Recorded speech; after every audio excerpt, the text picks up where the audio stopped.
On Chapter 11, we're going to talk about the Pentagon security camera analysis. We have our table of contents. If you want to jump to another section, feel free to. Go to the slide numbers shown on the right. And this is for chapters 9 through 17.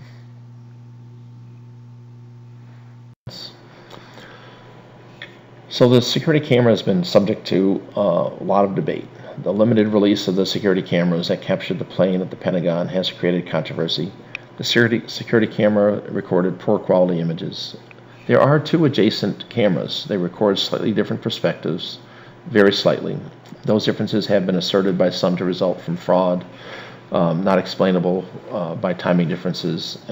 They've claimed to look at all frames, and only one was, quote, different.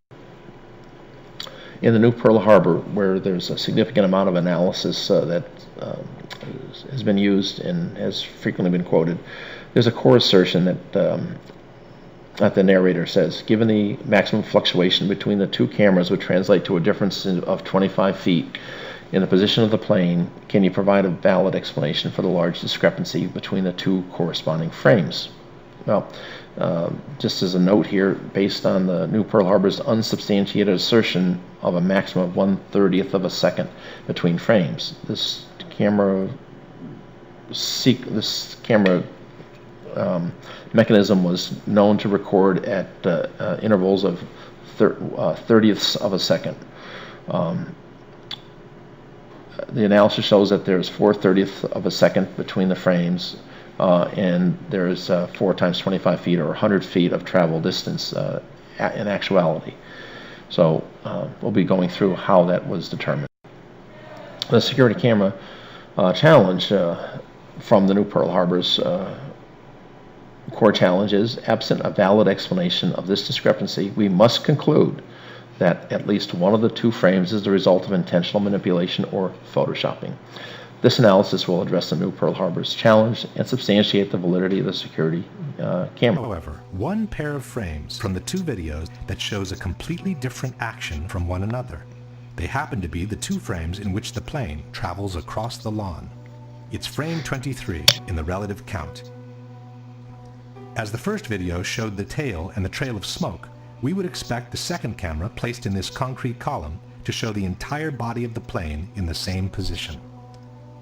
It does not. In the corresponding frame, camera 2 shows only the tip of the plane entering frame from the right-hand corner. But how can the nose of the plane be behind the tail at the same moment in time? The synchronization system allows for a maximum fluctuation between the two cameras, or margin of error, of 1/30th of a second. Given that the plane is traveling at 750 feet per second, the maximum possible fluctuation between the two cameras would translate into a difference of a mere 25 feet in the position of the plane. A 757 is 155 feet long. Even calculating the perspective due to the diagonal path, this is far from sufficient to explain the large discrepancy between the two images. Furthermore, after this moment, the two videos resume their perfect synchronization, which is maintained all the way to the end. The expert has then proceeded to analyze the two frames with the most sophisticated digital tools and has obtained some astonishing results. A series of Boolean subtractions reveals that a small part of the image is actually present in both frames. What is said to be the nose of the airplane in camera 2 is also present as part of the smoke trail in camera 1. It seems in fact as if someone has retouched this area of the frame by means of cut and paste in order to cover the plane, while he has kept the end of the smoke trail to make it look like the nose of the plane entering frame. Question: given that the maximum fluctuation between the two cameras would translate in a difference of 25 feet in the position of the plane, can you provide a valid explanation for the large discrepancy between the two corresponding frames?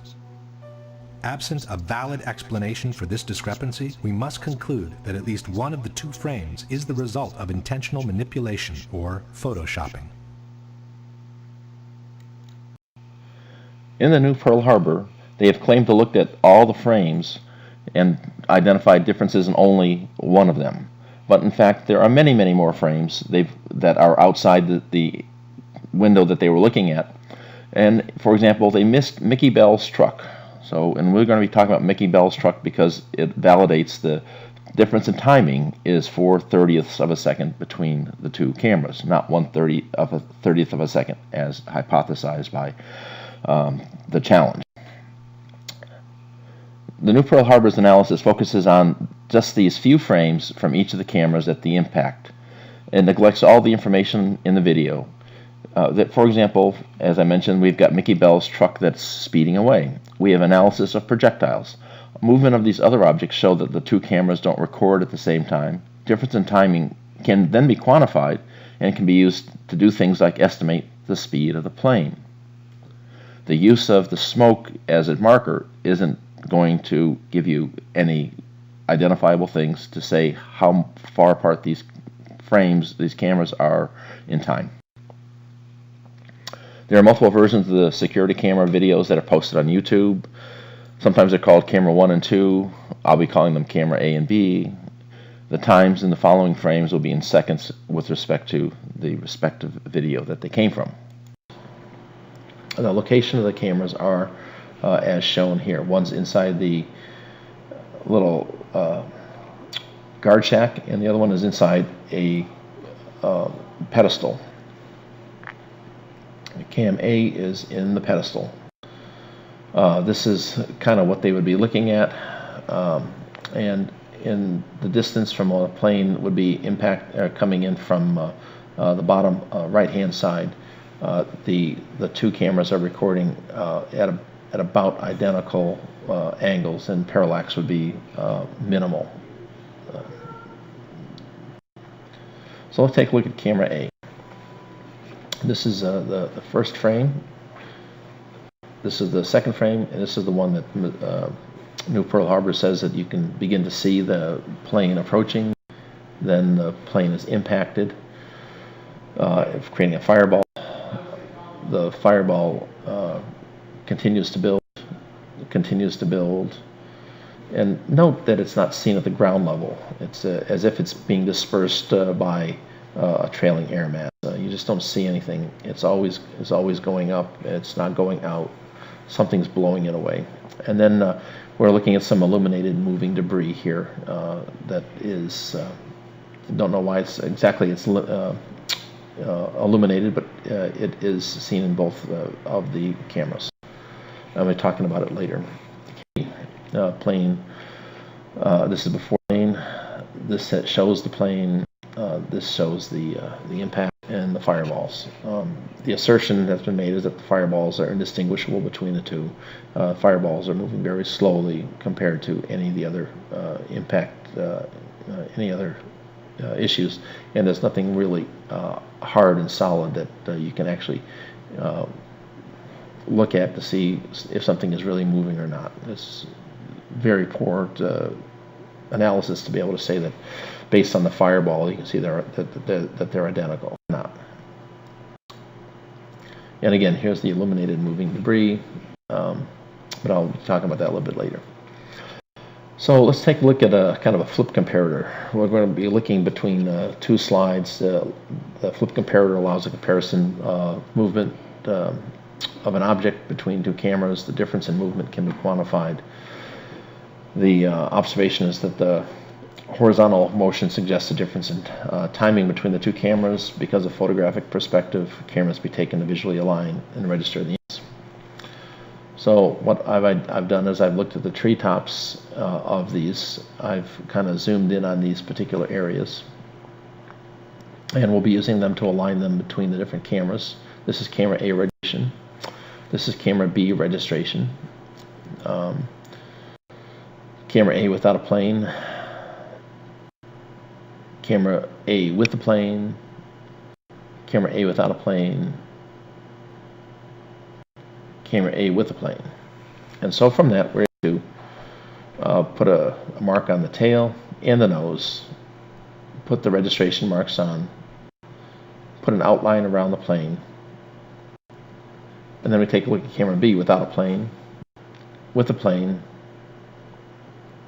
without a plane, with a plane, put marks on the nose and the tail. There we go. And now we can look at the timing between the cameras, and if the length of the plane is 155 feet and there's a movement of about 106 feet between what we're calling the tails, that suggests that there's 0.136 seconds between the two cameras, and at moving at 777 feet, that would be equivalent to 4/30ths of a second. So that's our measurement error. I've measured 0.1366, and it's estimating this to be 0.1333. And we'll be using that 4/30ths of a second as the basis for other analyses. We're going to take a look at Mickey Bell's truck. Now, who is Mickey Bell? Mickey Bell, who had been less than 100 feet from the initial impact of the plane, was nearly struck by one of the plane's wings as it sped by him. In shock, he got into his truck, which had been parked near the trailer compound, and sped away. He wandered around Arlington in his truck and tried to make wireless phone calls. But at any rate,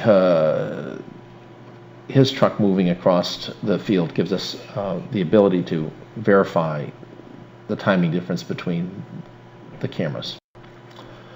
So this is Mickey Bell's route that he very quickly left. This is camera A before the impact. There's no truck that's visible. There's his truck on camera A. There's camera A again, and he drives away. This is camera B before the truck's visible. There's the truck. There's the truck. There's the truck. There's the truck. So it's driving away. So if we do the alignment using the side of the building to be the reference point,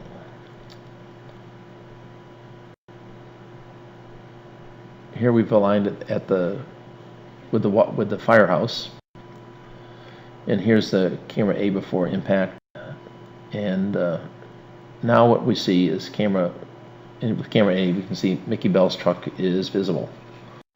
I'll put some wheels on it, show you where the bed is, put the entire truck body in there. So I've kind of got this built-up truck here now. And now we look at camera, and then it moves 2 1/4 lengths in 1 second, and this is where it's going to be seen exactly 1 second later. Camera B, this is the rear of Mickey Bell's truck that's now visible. The entire truck is. There's the wheels, there's the bed, there's the entire truck. And if you actually take a look at this, it's estimated to move 5.6 feet. And the images, if it's moved 5.6 feet and it's traveling at 41 feet a second, that would be a 0.136 seconds difference, which is about the same same as we saw with the plane, which would have been 0.1333, or 4/30ths of a second. Let's just take a close-up of my little cartoons here of where the wheels are. This is Mickey Bell's truck, and this is the how it's moved forward about 5.8 feet, 5.6 feet. And there's no significant perspective difference for the location at which the truck would have been captured. The observations that we have here is that the images of Mickey Bell's truck show a small movement between cameras A and B. The observed speed of 41 feet per second, or 28 miles an hour, traveling at 5.6 feet between the frames is 0.136 seconds. The plane observed is 106 feet in 0.136 seconds. The observations are well within the measurement error. The new Pearl Harbor's analysis is flawed because Mazzucco's hypothesis must be rejected because it's not 1/30th of a second. At the most, it's exactly 4/30ths of a second. So from this, and the difference in the speed in the aircraft, or the movement of the aircraft, and Mickey Bell's corroborating data. Mickey Bell's truck is driving away. It establishes the 4/30th of a second difference between the security cameras. The plane moves 106 feet between the frames at 0.1333 seconds difference between the frame. 795 feet per second is what we would estimate, and that would be 542 miles an hour plus measurement error. So it's an independent verification of the speed of the plane at between 530 and 560 miles an hour. We also have an analysis of projectiles between the two cameras. This is not very useful actually, but it is some other information that is in the videos. These projectiles are things that move through the fields of view for both cameras. The ejected debris is captured by both cameras. Camera A has an opaque region that masks some projectile positions. Projectiles can't be identified with certainty in both images and can't be firmly located in time or space, so that makes it really problematic, except you can see that there are differences in the two cameras. There is something that is ejected that is seen in the frames, and I've highlighted where it is seen in camera A.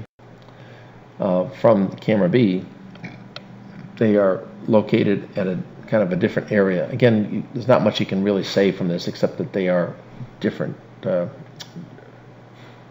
are capturing things at different points in the arc. Analysis of the fireball. The fireball was captured by both cameras. The fireball builds and moves across the rooftop towards the D, C, and B rings. The smoke moves relatively slowly and there's no clearly identifiable things to trace. Fireball is not seen near the ground after the first frame. The first frame shows 3D movement of the fireball along the ground. Later frames suggest trailing air mass pushes the fireball. Fireball analysis is not conclusive about time. So what we have here is trailing air mass has momentum and pushes the fireball up and away from the impact area. Momentum of air trailing the plane impacts and blows debris outward. This creates an upward and outward dispersion as reported. This is from the Phantom F4 hitting a block of concrete at the Sandia Labs, and this is from the rear view, and you can see that there's something that's causing it to blow outwards and not just get reflected backwards, as if there is in fact this trailing air mass that is dispersing everything.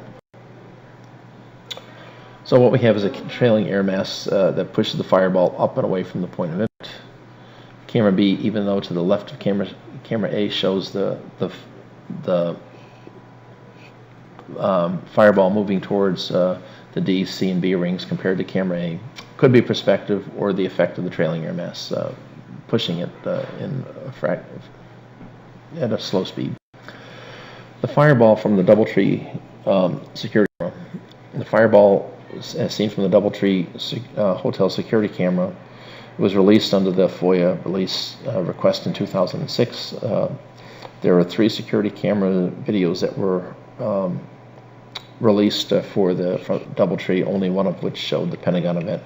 The vantage point was looking north and east. Heliports on the opposite side from the DoubleTree. No images of plane would be expected, and fireball evolution recorded above the roofline. And there's no other planes or helicopters in the video. Nothing flying over the Pentagon before or after the fireball. So this is the DoubleTree security camera. It was located at the ground level. This is from an upper floor, and it shows where the official flight path would have been towards the Pentagon. And most of what you're going to see in in the security camera is the gray highway wall in the video camera, and trucks and things like that moving, cars going across the highway. And there's the fireball.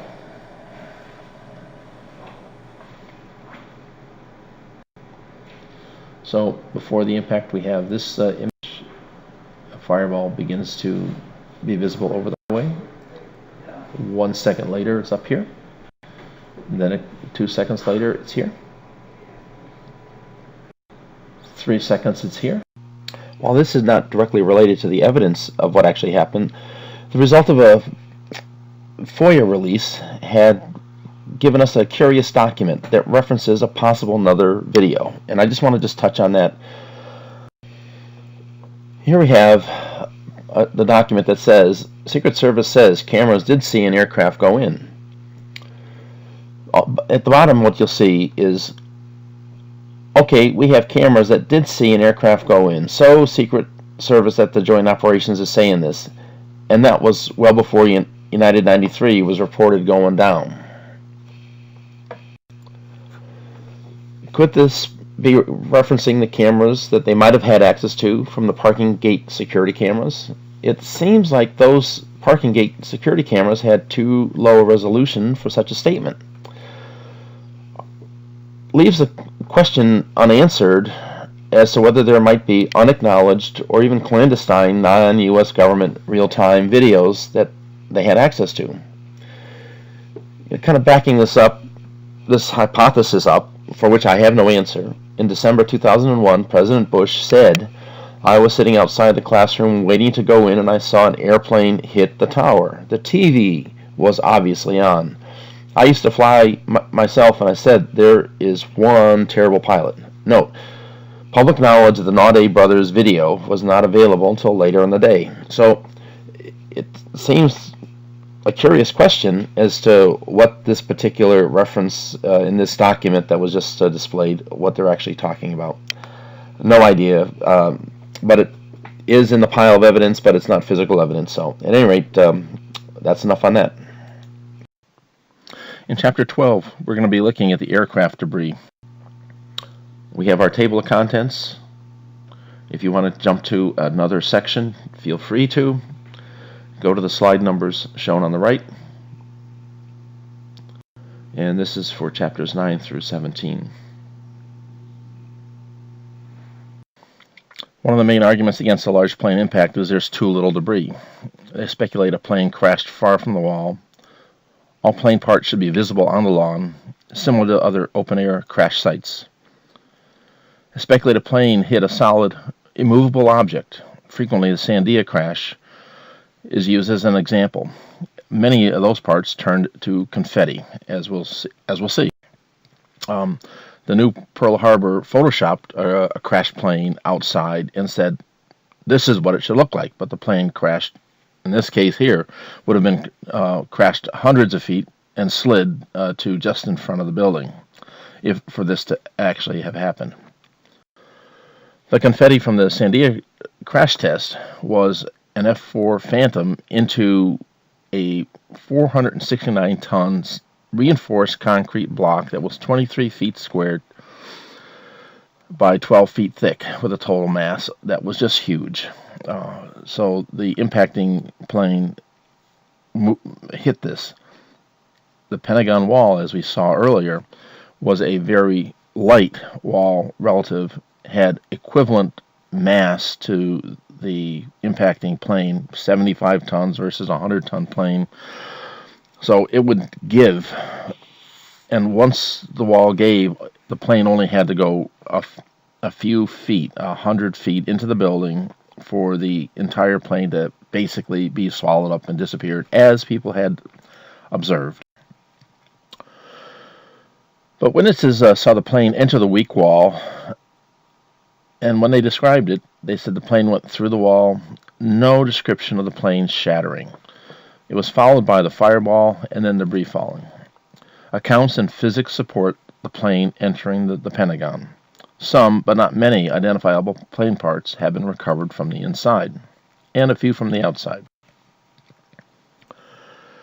The deceleration of the plane parts, especially the left wing at column 9AA and the adjacent steel window frame, speak volumes to what actually happened. It tells of a violent event, but one that speaks to the significant deceleration of the impacting mass. Disintegration of an entire wing into confetti is not possible with these dynamics, as evidenced by the observed plastic deformation of these components. Now we're going to talk about the outside field. The pristine lawn south of the impact point is one argument against the plane impact. There's the assessment that the engines would have gouged the lawn. The ASCE report estimated that the top of the fuselage of the aircraft was no more than about 20 feet off the ground. Because the 757's body is 12.5 feet in diameter, the engines extend 4.5 feet below the aircraft body. There'd be about 3 feet of clearance left for the plane, if level. In fact, the left engine did hit the ground and did leave a mark. This is the pristine lawn south of the impact point, and from this you can see that there's not an engine scrape. There's nothing that indicates that a plane actually hit the ground, but in fact the plane hitting the ground was observed at the retaining wall, and as I've mentioned previously, that is as the engine came down, hit it, that kept the wing tip from getting any closer to the ground and was not able to touch the ground at all. So the only place of ground impact was the retaining wall. Of course, there's a diesel generator on the other side. Because the center of the bowed-in area of column 9AA, it's possible to determine that the plane wing hit at approximately mid-height. The severed tree stump at column 16 is severed at about 5 feet. The left wing would be approximately level at this point. As the engine impacted the retaining wall, the wingtips would have remained above the lawn. No sign of the wingtip touching would be expected. This is a picture of the retaining wall gouge. It's taken approximately perpendicular to column 14, and you can see the severed tree stump in the background. That's about 42 feet from the diesel generator where the right wing would have hit, which is the right types of spacing. And as in the plane impact analysis that we've seen earlier, these dimensions line up from the overhead perspectives that I've provided. The ASCE's estimate of the height is based on 90% of the first floor bearing the brunt of the damage. And in this case here, the plane size is a little bit misleading because of perspective. And again, we have an inset here showing column 9AA where the left wing is going to hit. We've got the retaining wall with a gouge kind of drawn in there. We've got the stump of the tree at column 16 shown, and that's the kind of the orientation. If you take a look at the plane projection, that is aligned with the column 9AA on the left, the bastion column on column 19, the tree stump, everything is kind of aligned, so you can actually envision the plane hitting there. Now let's talk about the location of the debris field. The debris is not symmetric around the impact zone.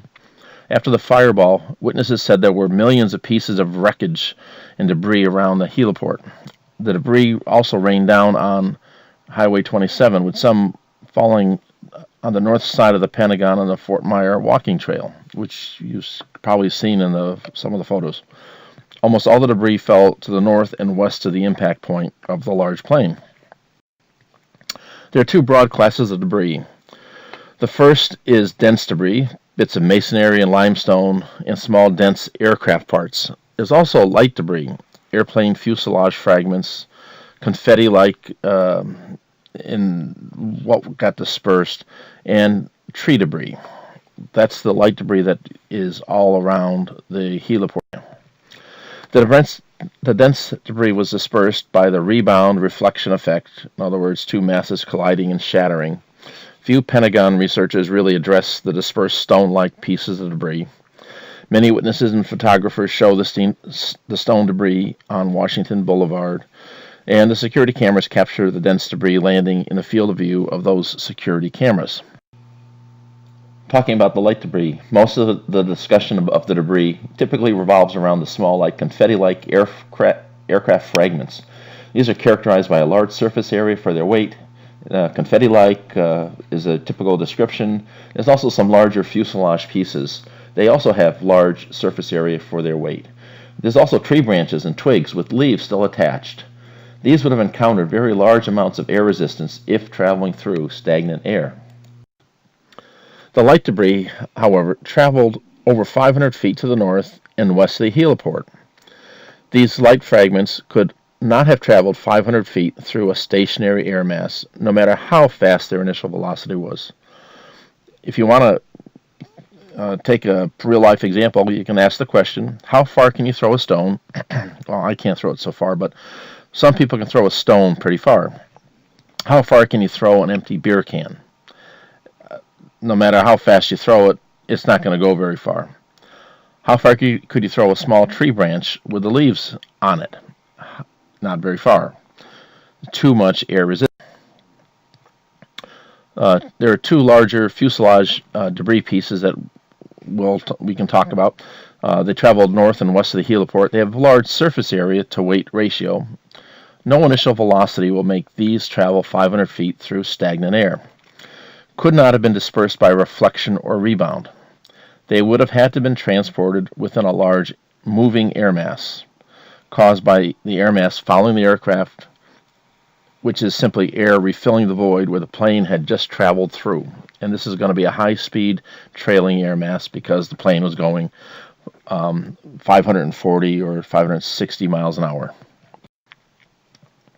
After impact in the fireball, the debris traveled mostly northward. Because of the momentum and the trailing air mass, most debris ended up traveling northward, not southward. And here I've shown kind of the reflection pattern that for a lot of the debris, kind of going up and kind of over. And then there's a trailing air mass that is following the plane, and it is coming in at the same speed as the plane. And then when the plane goes inside, it has that same momentum. Here I've just got the trailing air mass that had been following the plane, and once it hits the wall, it's going to do a couple of things. One of the things it's going to do is go up and to the left, or towards the heliport tower, and also beyond. It's also going to go up and over, pushing the fireball away, and it's also, as reported by witnesses inside, some of it's going to create winds inside the building that are not explosive, but persistent. One of the witnesses inside talks about having to hold up her hand as a whiteboard, apparently a mobile whiteboard, starts to slide across the room at her. So that was just one of the many interesting discussions about what it was like to be on the inside, and it wasn't an explosive event in this particular example, this witness, but it was the chalkboard just kind of coming at her as the air was blowing through the building. A trailing air mass fills the void where the plane used to be. If you have a plane that's moving forward, there is air that has to fill the void behind it. Good aerodynamics will minimize this, but it still is a fact of aerodynamics that there's a trailing air. Form drag is an aerodynamic resistance to motion. Resistance to motion through a fluid. It depends on the shape of the aircraft. Airflow around the aircraft will change the local velocities of the air moving. The local air velocities translates to local pressures. Varying pressure distribution around the aircraft will produce a resulting force on the body, and the magnitude of the force is calculated by integrating that local pressure times the surface area around the entire body. And what this results in is a fluid flow that's in the direction of travel relative to the stagnant fluid flow, to the fluid that it's in. Now what we have here is a wing analysis where we're going to look at the change in relative pressures by the different colors. And if you look at the bottom left-hand side, we see the red arrow. So that's indicating relative stagnant ambient air in that red zone is getting pushed forward. It's kind of like a snowplow effect. You can see how the pressure emanates from the kind of the wing tip where it first impacts the air. And on the upper right, relative to the stagnant ambient air in the blue zone is getting pulled forward. We've all seen the wake of a boat looking at the water filling in and behind it, and that is what we're looking at here. And again, this is all relative to the stagnant ambient air that we're concerned about.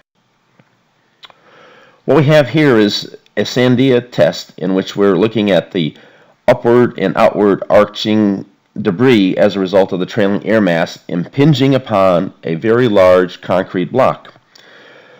You don't see any debris being reflected backwards. You see it only going upwards and outwards.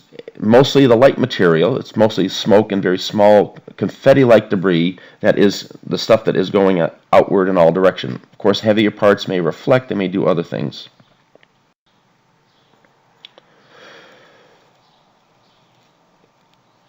Again, you can see everything just kind of blowing upward and outward, and there's no directional flow of the material back towards where the plane came from, suggesting that the trailing air mass is actually creating a significant piece of the dispersion that we're looking at. Now we're going to take a look at it from the side. This is a slow motion, and what you're going to see is the right wing, even though it is a very aerodynamically built and set in orientation, it is still dragging along a significant airflow, and that's what is creating that dust and material going off to the right-hand side of the block, as you just saw. Trailing air mass even behind the wing of an aerodynamically designed F4. In this slide, what we're going to do is we're going to look at a plane passing through a smoke screen, and you're going to be able to see the downwash from the plane going overhead. It's going to be a very violent pushing down of the air, and then you're going to see the vortexes of the wingtips beginning to form. So it's a pretty remarkable low pass, but it's not as low as the plane was when it came by the Pentagon. There. Very violent. Now, there's a description of this trailing air mass by Penny Eglis. She says, at the point where the fuselage hit the wall, it seemed to simply melt in the building. Okay. I saw a smoke ring surround the fuselage as it made contact with the wall. It appears as a smoke ring that encircled the fuselage at the point of contact, and it seemed to be several feet thick. I later realized that it was probably the rubble of churning bits of plane and concrete. Actually, probably grass clippings and other things from the lawn, both on the other side of Washington Boulevard as well as the Pentagon lawn. The churning smoke ring started at the top of the fuselage and simultaneously wrapped down both the right and left sides of the fuselage to the underside, where the coiling rings crossed over each other and then coiled back up to the top. Then it started all over again, only this time I also saw fire glowing in within the smoke ring, and that was what she had observed, and that's very consistent with both what we've just seen and what we would have expected. This is a picture of some of the debris that was blown onto the heliport area. The pristine lawn begins to the right of the firefighters in this image here. But you can see the tree debris, you can see the plane parts, you can see all sorts of things, and of course this is after the firefighting, so there's a lot of stuff that has gone on to trample. This lawn, portion of the lawn, this looking back towards the Navy Annex area, shows a lot of the smaller debris that you can see, and it also has some of the tree branches. Again, tree branches still have the leaves on them. You can't throw this stuff through stagnant air. It has to be traveling through a trailing air mass, kind of like you go out in a hurricane force wind, throw something up in the air, it's going to go. And that's the type of wind there was behind this plane which dispersed this material in this one general direction. This light debris location, it rules out pre-placed explosives alone. Absent a trailing air mass emanating from the southwest, an explosion only would have dispersed debris to the north, south, and west, more or less equally. Explosion only cannot explain the dispersion of most debris in one direction.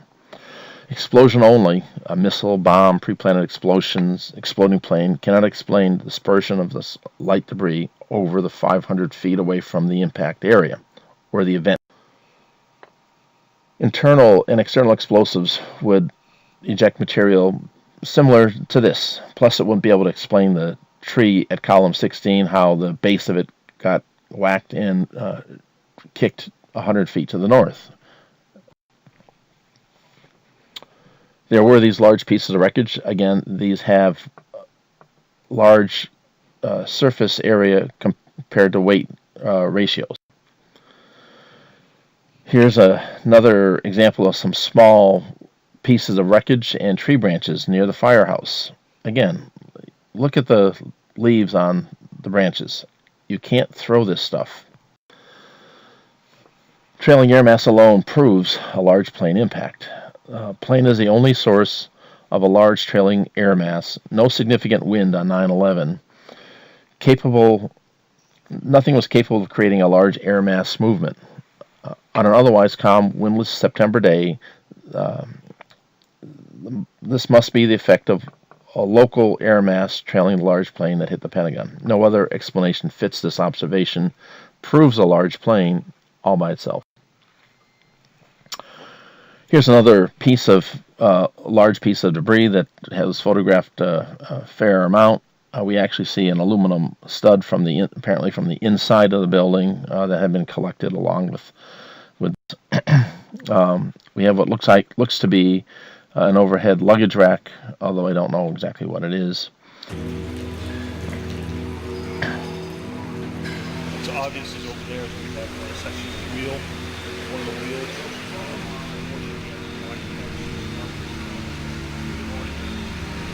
There was a section in here that actually says American Airlines part number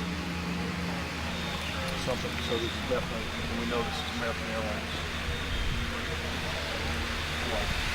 We found this part in the vicinity where we were standing earlier today. It's been washed a bit away, but hopefully with something like this we'll be able to identify exactly where it came from, and maybe that'll help us for purposes later on investigation, find out exactly what part of the aircraft this is. Actually, this comes through the hole here.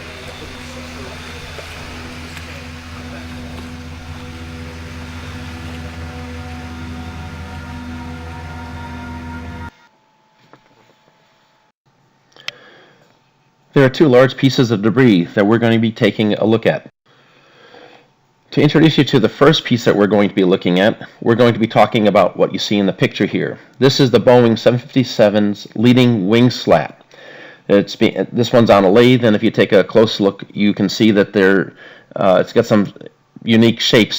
First, there is a defining arc to the outer piece, and then there's an extension bar. We're going to be wanting to make sure that we know what those are. The next thing we're going to do is take a look at what the wing slat actually does, where it's located on the plane. And what you can see here is the wing slat is going to get retracted. These are the things that you've seen, and you can see the large engine on the 757 right below there. There, it's closed. This is the large piece of debris, and we're going to take a look at this a little closer, but it is in fact a leading wing slat that's detached from the impacted wing, and it is after it would have hit light poles number 1 and number 3. Here I've taken the piece of wing slat that was in the jig and placed it next to the wing slat that's on the ground in about the best orientation I can. And what we see is we've got the same arc. Of course, this is badly damaged and mangled and probably fell off the plane as it's going 500 miles an hour and kind of crashed on the ground. And then you can see the extension bar that I've highlighted there. So you can see that both in the piece on the ground, the debris piece, and in the piece that was on the jig. The location of this can be determined by taking a look at what is in the background of the picture. If you go take a look at behind the tents, what you can see is that there are people, there are poles, but mostly it's the poles, and there's a catenary wire. And when you actually go and figure out where this actually is, it's located right about where this particular the circle is under the tent. And the catenary wire, you can actually see it's near the bottom of the yellow arrow that's on the left-hand side. That's the cable that was seen. So this has been located at a place that is very curious, and if you take a look at the flight path and mark the light poles and you put where this thing is, it's going to be in this area here. It's really hard to locate exactly where it was, and when it hit the ground, who knows where it hit and how much it slid, whatever. But this is about the area that it was located in, and this is very consistent with it having been a piece of the wing slats that have been impacted by the light poles, who then were damaged and fell off. So no one has ever seen this before. No one's actually known what this thing was, where it was located, and now you know. It's a large piece of debris, another piece of information that hasn't been out there, and you can go check out and see where these pieces are by looking at the photographs yourself. Here's a picture that may be showing a picture of this large piece of debris. The image isn't very clear, but it's suggestive and it's in the right location. Here's another photo of that large piece of debris from the south, and it's caught by Daryl Donnelly in this particular case. Here's another picture of the large debris to the south. It's from one of the two handheld videos of the Pentagon after the event. Here's another picture that is probably one of the clearest ones of this piece that is seen. Going to the north side, we're going to be taking a look at this particular piece. It's actually a very interesting piece of debris. This was apparently taken at some point after later in the day. We see here that there are some military people, Pentagon people, running past this large piece of debris. And you can see that the debris is in the shadow. If you take a look at the image to the left, you'll see that I've kind of drawn where the shadow might have been at this time based on other things that were happening at the time. And it's also in front of a couple of the trees that I'm going to call A and B, which you can see. You can see A, B is a little bit harder to see, but this is the location of it. We're getting another couple of pictures. This is a photo by Luke Fraza. Fortunate to run across a couple of pictures that he took that actually have this piece of debris. As it's not captured, it's usually obscured by something else. But as the sun moves, the larger piece of debris is no longer in the shadow of the Pentagon or the control tower. And then this is another view of it that's looking across the firefighting field. You can see the diesel generator trailer in the back, the wires, some of the wire spools, and then the Pentagon City in the background. But you can see that this piece is standing up. I think somebody has referred to it. Something in this area as having looked like a piece of landing gear, but in fact, you now have a pretty good idea of what this large piece is. Now, this piece, as it's traveling there, may have actually been captured in transit by the security cameras. We're going to take a look at a couple of images in sequence, and we can see that If you look behind the fireball, in the back you see the fireball. In the foreground, kind of, you see the outline of the control tower, and you see this bright spot to the left, and it's moving. This is the second picture. We see it over here, and over. This is about the location where it would be found resting. That was one of the security cameras. The other one has it also captured, but it's not as good. Now we're going to look at some landing gear parts. The location of some of the larger structural massive pieces are shown here. We've got landing gears. We've got main wheels going to the bottom left-hand side. We've got the main wheel. We've got some tires. These were seen in the video we just saw about the Pentagon debris. Sometimes some of the images show it floating in water. Sometimes it's not as obscured by the water. We have to the right hand side, we've got the main wheels kind of pointing where those would have been. There's a main strut that is seen, and some of the photos of it when the pieces were photographed at the Pentagon. Here's a picture of the landing gear shaft on the left-hand side, and on the right-hand side we have what it would have looked like originally. This is a landing gear shaft. Again, different series of pictures. One showing it kind of in its working position, one showing it as a part, one showing it as debris. Now we're going to look at some of the wheel rims. This shows, I've highlighted here with yellow the outline of the wheel rim, and you can see that same wheel rim in the working plane on the right hand side. We see the double wheel rims that are shown here again on the working plane on the left, and then we clearly see the kind of the double rim pieces that is required for aircraft. Here's the same type images, the double rim on the main landing wheels just outside the Pentagon C-ring exit hole area. Although this is not the C-ring exit hole exactly, it's more to the south. I've highlighted the double lines for where the double rim would be. Now we'll look at some engine parts. The Boeing 757 engines were, by design, either a Rolls-Royce or a Pratt & Whitney. A Rolls-Royce RB211 535E4 is what was on the Rolls-Royce version, and then there's a PW Pratt & Whitney 2000. The Rolls-Royce was used by American Airlines. Pratt & Whitney was used on TWA, which later merged with American Airlines in 2001. Earlier in the year than 9/11. This is a Pratt & Whitney 2000, nice shiny engine. This is a Rolls-Royce, another nice shiny engine.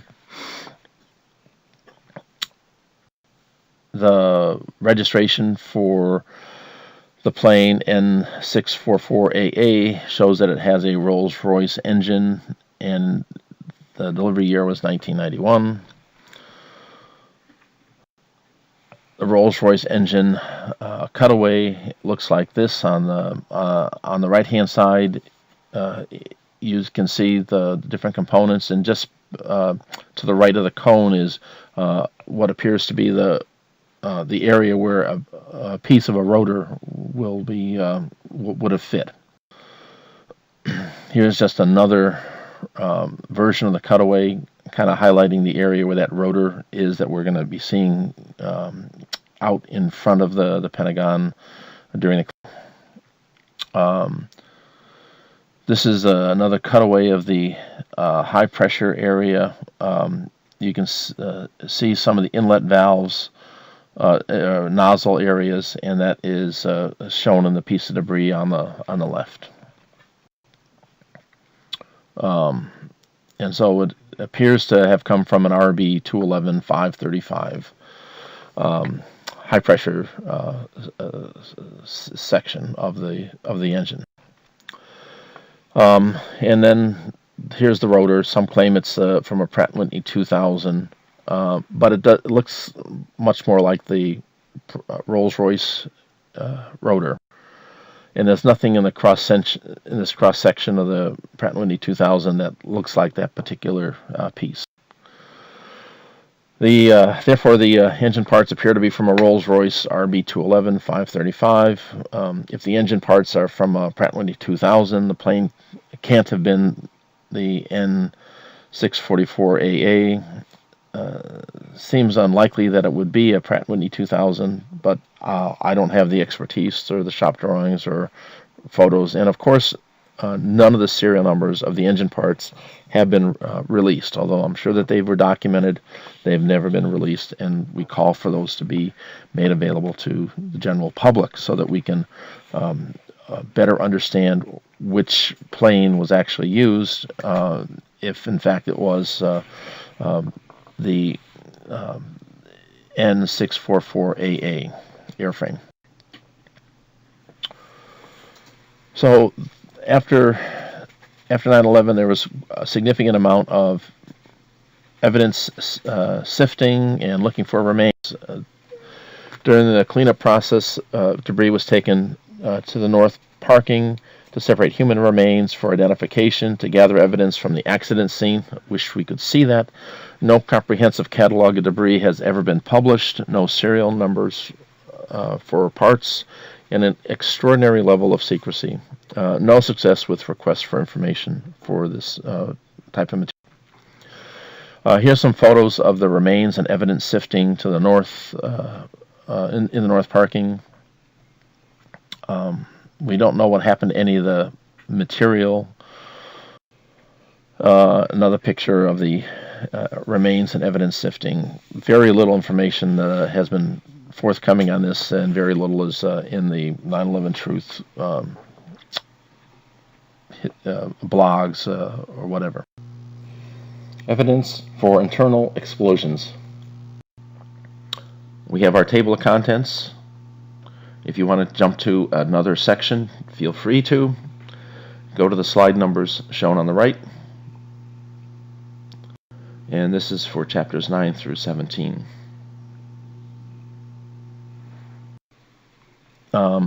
So we have no evidence for internal explosions, for significant internal explosions in the Pentagon. The only possible evidence is a small section of uplifted second floor slab. Could be attributed to a mechanical event, could be a local explosion, such as captured in the Daryl Donnelly photo. Audrey Barnes reports of an explosion on Fox 5 is in fact a sonic boom. We'll be talking about that in much more detail later. Explosions would produce damage that would emanate from the epicenter of the explosion. Here's the Daryl Donnelly photo of the explosion. It's captured 4 to 6 minutes after impact. I wish the security cameras were kept active, or what was released to us extended a few minutes longer so that we could actually have seen this, but they weren't. The uplifted second floor slab from the ASCE report states that there were 2 primary areas where the beams and slabs on the second floor were damaged by impact. The most severe damage was in the second of these areas, where the second floor slab was breached and pushed upward approximately 18 inches. In other panels in these regions, slab cracks were relatively closely spaced, 6 to 8 inches apart, in ring and radial patterns, potentially indicating an impact. But the area that we're looking at is the beige area in the middle.